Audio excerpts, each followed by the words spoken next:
The chemical energy stored in the form of ATP and NADPH2।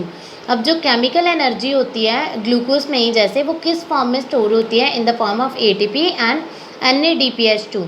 अब ATP की full form होती है adenosine triphosphate and NADPH2 की full form होती है nicotinamide adenine dinucleotide phosphate hydrogen. So if you will take medical in +1 +2, तो उस case में आप वहाँ पे आप पूरी डिटेल में पढ़ते हो कि कैसे जो ग्लूकोज है उससे ये केमिकल फॉर्म एनर्जी की जो है वो रिलीज़ होती है और कैसे हमारी बॉडी इनको यूटिलाइज करती है। For 10th class you just need to know कि ग्लूकोज जो है उसमें जो केमिकल एनर्जी है it is stored in the form of ATP and NADPH2। So then we have factor affecting photosynthesis. कौन कौन से फैक्टर हैं जिनके ऊपर फोटोसिंथेसिस को अफेक्ट करते हैं। So the first one is light. अब लाइट जो है red and blue light are most effective in photosynthesis. तो ये जैसे हमने पहले भी पीछे पढ़ा है कि क्लोरोफिल A और जो B है वो रेड और ब्लू लाइट को ऑब्जॉर्ब करती है and they reflect the green light. तो उससे क्या होता है कि this is more effective in photosynthesis. लेकिन जो ग्रीन लाइट होती है, अगर प्लांट क्योंकि ऑलरेडी ग्रीन है तो अगर हम उसको ग्रीन लाइट ही देंगे तो उस केस में कोई फोटोसिंथेसिस नहीं होगी, बिकॉज जितनी भी ग्रीन पार्ट्स हैं प्लांट के वो सारी की सारी ग्रीन लाइट को रिफ्लेक्ट कर देंगे। सो बिल्कुल भी अगर ग्रीन लाइट नहीं होगी तो then there would be no photosynthesis. Then the increase in intensity of light increases the photosynthesis. जितनी ज़्यादा हम इंटेंसिटी मतलब जितनी ज़्यादा लाइट प्रोवाइड करेंगे प्लांट को उतनी ही ज़्यादा फोटोसिंथेसिस होगी।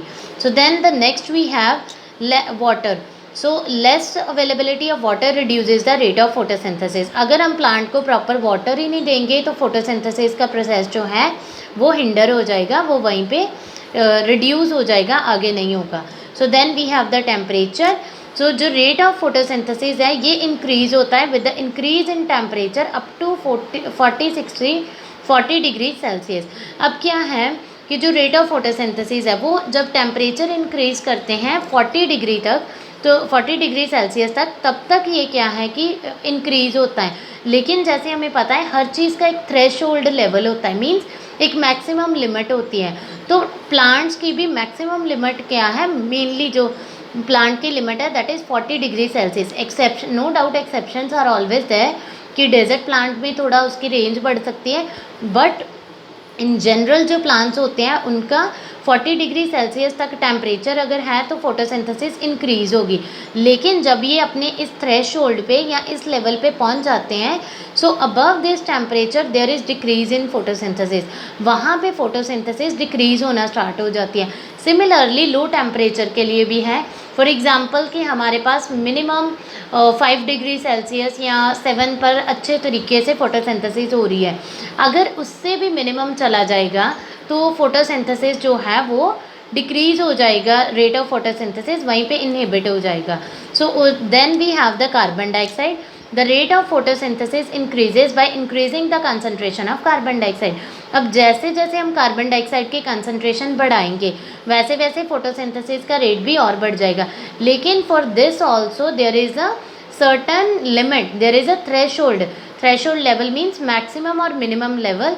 तो जब इसको भी इसकी कैपेसिटी कंप्लीट होगी कि इससे ज़्यादा कार्बन डाइऑक्साइड अगर इसे मिलेगी तो वो फोटोसिंथेसिस इंक्रीज नहीं कर पाएगा। So after a certain limit the excess of concentration of carbon dioxide prove to be toxin to the cells. तो जो प्लांट के सेल हैं उनके लिए ये टॉक्सिक हो जाएगी और जो फोटोसिंथेसिस का प्रोसेस है वो हिंडर हो जाएगा। So the last one we have is oxygen. Over concentration of oxygen stop photosynthesis.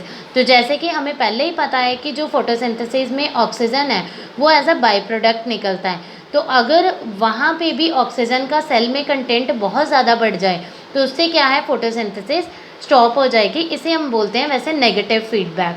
तो ये नेगेटिव फीडबैक होता है कि जैसे किसी चीज़ की प्रॉपर कंसंट्रेशन, क्योंकि वैसे हमारा काम क्या है ग्लूकोज प्लस ऑक्सीजन बनवाना थ्रू द फोटोसिंथेसिस से हमें ग्लूकोज चाहिए और ऑक्सीजन चाहिए। अब जैसे तो ये बन रही है तो जब इन दोनों का कंटेंट बहुत ज़्यादा हो जाता है, अगर इसका कंटेंट ज़्यादा हो जाए तो ये तो एक्स्ट्रा जो है वो स्टार्च के फॉर्म में स्टोर हो जाता है, ऑक्सीजन का कंटेंट बहुत ज़्यादा हो जाए तो ये प्लांट को सिग्नल देता है, जिसे हम बोलते हैं नेगेटिव फीडबैक। तो ये सिग्नल देगा कि अब कंसंट्रेशन जैसे बहुत इंक्रीज हो गई है, तो अब जो फोटोसिंथेसिस है वो फर्दर ना हो। So this is called negative feedback. तो ऐसे क्या होता है कि ऑक्सीजन के ज़्यादा कंटेंट होने की वजह से जो फोटोसिंथेसिस है वो स्टॉप हो जाती है और या फिर डिक्रीज हो जाती है। So these were the factors which affect the rate of photosynthesis.